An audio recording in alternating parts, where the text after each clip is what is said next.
Welcome back to the 17 News at Sunrise podcast, where we share your news on your schedule. Working in the spirit of the Golden Empire, this is 17 News at Sunrise.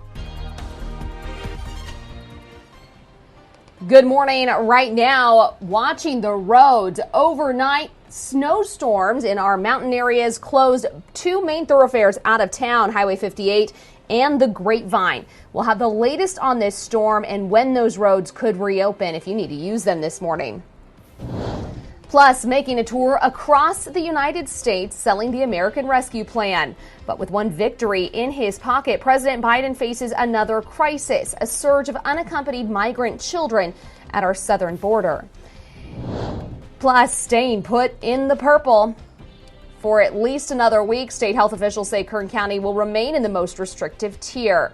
We'll take a look at what that means and how long those restrictions could last. Today is Tuesday, March 16th, 2021. And good morning. Good to have you with us. I'm Maddie Jansen, anchoring from here at home in Tehachapi. Alex Fisher in studio.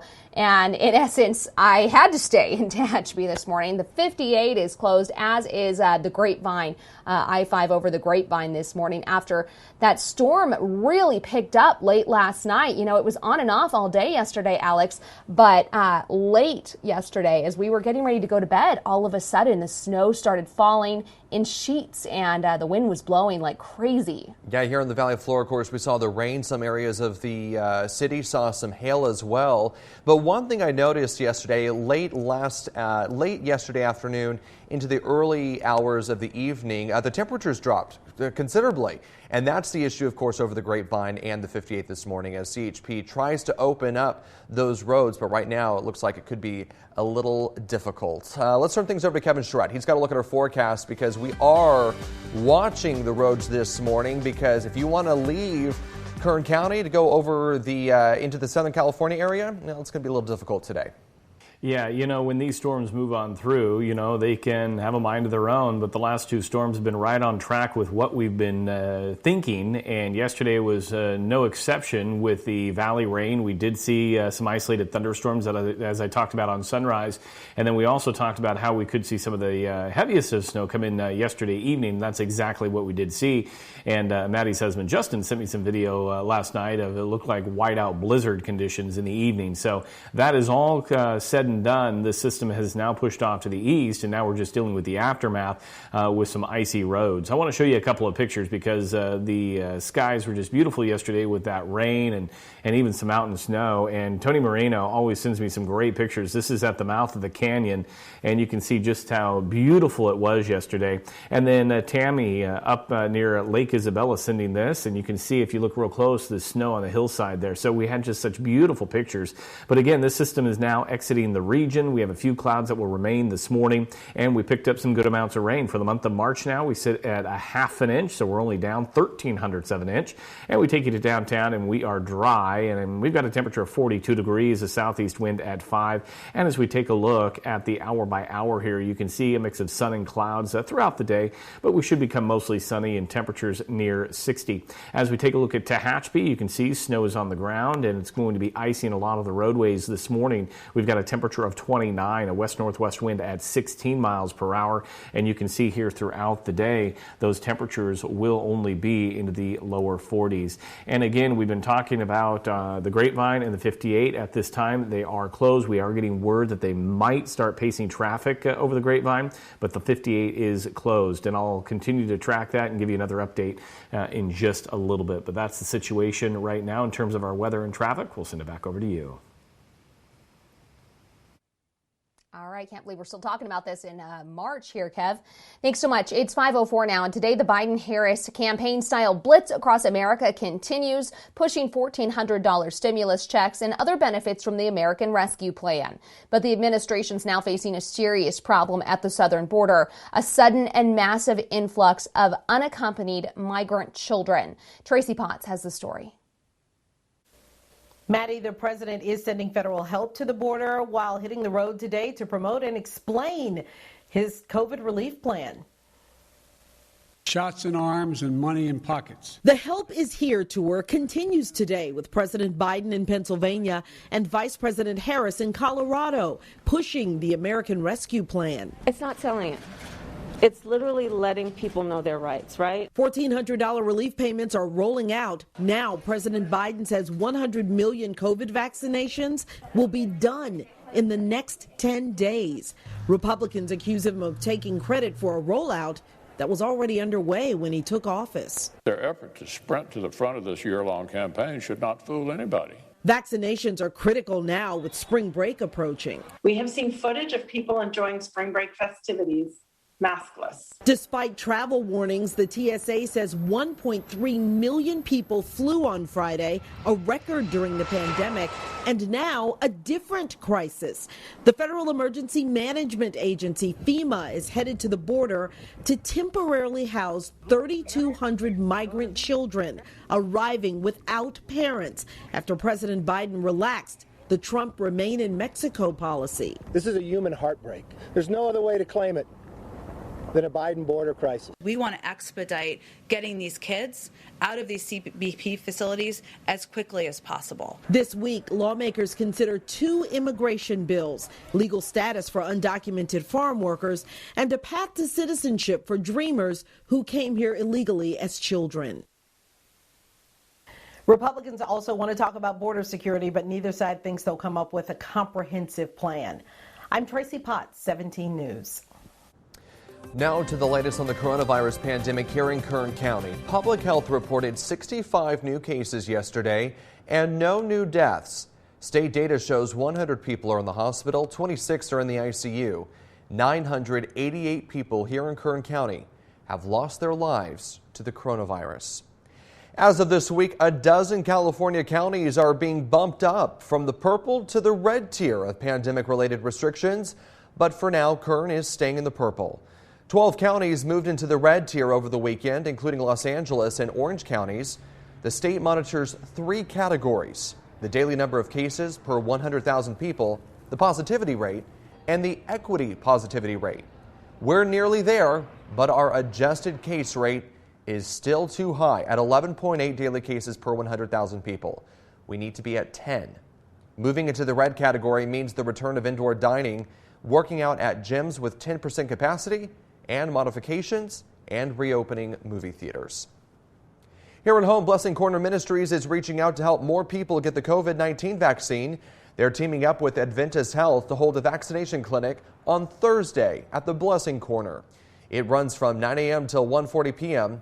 It is designed for those 65 years and older and those with specific health risks. They'll be using the single-dose Johnson & Johnson vaccine, so if you go, you will not need to worry about the follow-up shot. And there's more. Blessing Corner says the first 200 people vaccinated will also receive a free food basket. You do have to register. We've placed a link on our website, kget.com. Just click on the hot link icon. And if you're waiting to get vaccinated, it is important to know if you qualify before trying to schedule an appointment. Those eligible include anyone ages 65 and older, healthcare workers and first responders, teachers, child care workers, those in emergency services, and people who work in the food and ag industry. But recently, as of yesterday, new groups were added, including pregnant women and people with serious health conditions like cancer, type 2 diabetes, and chronic kidney disease. It also covers people with developmental disabilities and those in certain work settings like public transit or the prison system. And just a reminder, if you are in one of the eligible groups, you can sign up for an appointment by using the state's website, myturn.ca.gov. You can also call 833-422-4255 to make an appointment. Your time now is 5:09, and this week Kern County observes 2 unhappy milestones.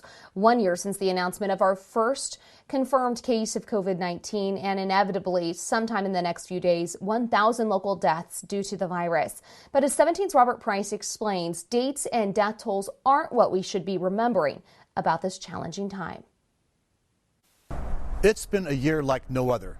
535,000 U.S. COVID-19 deaths, and coming up on 1,000 in Kern County any day now. Mothers, fathers, siblings, friends, to their families, none of them statistical data points. How do you assign a number, for example, to Maria Franco? She died January 20th from complications of COVID-19 after falling ill just before Christmas. Just 64, but with underlying conditions, lupus and congestive heart failure. Her daughter, Jennifer Bruce, said her mother was a feisty one. She was the sassiness for sure. Hands down, if I can put that on her headstone without my dad being mad at me, I would do it. Queen sassy. But Maria Franco was all business on the job, the Kern County Sheriff's Office, where she worked 14 years. She was mama bear to many of her co-workers, but as the receptionist, the professional face that greeted most visitors. Kern County Sheriff Donnie Youngblood acknowledged her passing at the time. Maria was you may not have known her name, but if you ever came into the sheriff's office, you certainly saw her face, as she was the gatekeeper and the one that either let you in with a smile or didn't let you in with a smile. Franco's family will miss the sarcasm.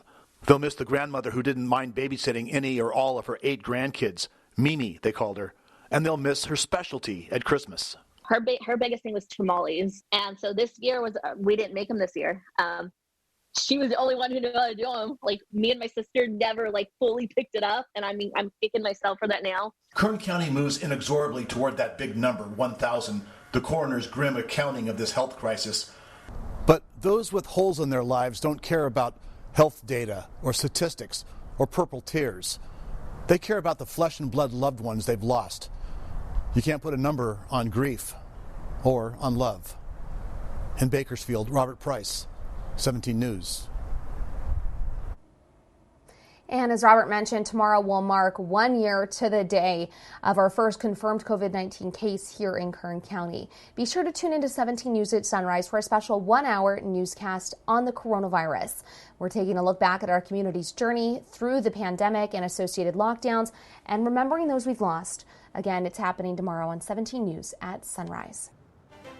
Welcome back, and we have breaking news, of course, that we've been following all morning long of the Grapevine and Highway 58 over Tehachapi closed this morning because of those icy conditions. And 17's Ileana Capian joins us now live from the base of the Grapevine, where it's been a busy morning and overnight hours. Ileana? Yeah, good morning, Alex. So a very different scene from what we saw last week with the snow falling down. But last night, the roads, the 5, the 58 were all closed down because of snow and ice. Of course, all night long, temperatures have been below the 30s, so the roads have not yet opened up. Now, if you take a look behind me, you can see way back in the distance, they are preparing to start letting the ice slicers through. That they will be coming through and laying salt on the road so that it is safe for escorting to begin. But like I said, at this moment, there is no expected time as far as when these roads will be reopened. The closures began around 9 p.m. last night and will continue until further notice, but we will keep you up to date with all of the latest. For right now, if you do need to get down south, your best bet will probably be swinging around the coastline to the 101 and hitting the road that way. Here at the baseline of the Grapevine, Ileana Capian, 17 News.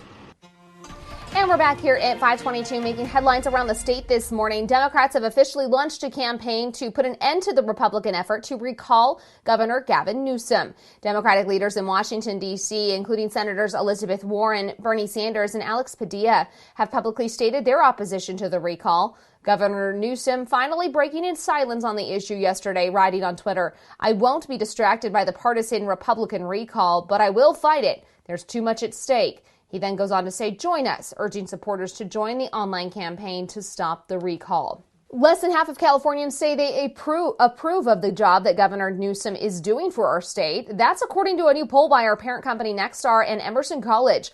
38% of pollsters said they would vote to recall the governor, while 42% said they'd vote to keep him. 6% said they wouldn't vote at all. The poll also showed the economy is a big concern for Californians. Our poll experts say if Newsom can muster up more confidence in the economy, that could help propel him into a positive direction heading into a recall. KGET Business Watch is brought to you by Grapevine MSP Technology Services, the Valley's leading IT service provider. Welcome back in your 17 Business Watch. And the IRS has ironed out an issue that delayed millions of second-round stimulus payments. The problem popped up during the second round of payments, affecting customers of various tax preparation companies, including TurboTax and H&R Block. The IRS deposited those payments into the wrong accounts using temporary pass-through accounts set up by the tax prep companies, which the customers no longer had access to. IRS officials say the agency has a new system to fix errors more quickly. Turns out today's kids can be Toys R Us kids. A new majority owner for the shuttered toy store's parent company wants to open the doors again. They're hoping to open a number of stores in North America ahead of the holiday season. Plans aren't firm for how many stores will open or what they will look like. There are a few options on the table, including flagships, pop-ups, airport locations, and mini stores inside other retailers' shops. Welcome back here at 5:52. Most of our finalists for our Remarkable Women contest have one thing in common. They faced a serious life-threatening illness. Those challenges seem to have not broken but bolstered their fighting spirits and appreciation for life. No one more so than Susan Miller Borg. She was nominated for her work with local homeless pets. Her giving spirit is admirable under the best circumstances, but under Susan's, it's truly remarkable. Susan was given 3 to 6 months to live last November, and even as she fights for her life, she continues to think of others.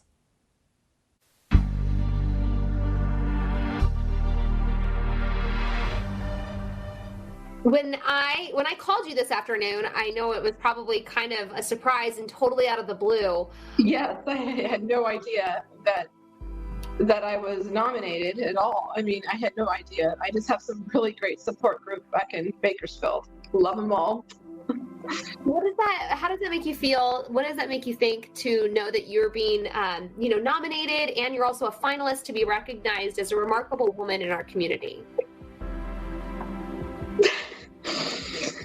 I never expected it because I just do things out of my heart. It's not like I ever wanted to be recognized, It's not like I show people and do things. It's always been in me. God's just put a special part of that in my heart to help people. They're helping me now. Sorry. I mean, it sounds like you've pushed through, this for years. And despite the cancer and the sickness, you're still striving to reach outside yourself and help others. How do you? Yeah, that's true, because I brought a bunch of dog food and I got some shears for some dogs that had mats, and I just walked it over there yesterday and gave it to the guy, and I was pretty weak, but I just did it anyways, but I got through it. It seems like animals are your passion. Animals are my passion, and I do a lot of homeless ministry too, but I love animals, and that's just part of me, and I love them. Started getting involved with Halt Rescue. It's our local rescue, and that's been probably like 10 years ago, and I've been gung-ho since, and just reaching out to the community. And when I see a homeless person with a dog, I have my car always full with stuff, with food and bowls and leashes and all kinds of stuff, and I just will pull over and bless them and give them what they need. What's your advice to people going through hardships? Because so many people are going through hardships right now, but I mean, I really would say that yours are pretty extreme. I mean, the things that you've been told, the treatments that you're undergoing, those are really extreme, but you're able to smile today. And where do you find that strength? And what's your advice to other people who are dealing with adversity and need to find a way to push through? Well, first of all, I give credit to God, because I have no strength. It's just through God that He's given me all the strength to do this. And I had a turning point. I actually had a turning point in my life. When I found all this out, that I had 3 to 6 months to live, I kind of just started going into okay, well, I better get this in order. And suddenly I just thought, I'm going to fight. I'm not taking that. No way. I'm going to fight. I don't take that. And I did. And I'm fighting, and I'm still fighting. And you just got to get through those hurdles, even though you're feeling horrible like I did for quite a while. This is probably my 5th day that I felt good, so this is a good time. As you look back over your community service and just what's gotten you to where you are right now, do you have any advice to other young women in our community? Gosh, we have a great community, and there's a lot of need in our community. And I think that, first of all, there's so much need out there from, homeless ministries, animal shelters. There's a lot of different things that I just think that if you don't see, if you feel like if you try something and it's not your niche, and don't give up. Just try something different, and then if you like it, stick it out, because you know what? It's the best blessing you'll ever have. And you just, when you give out of yourself, you receive so much more.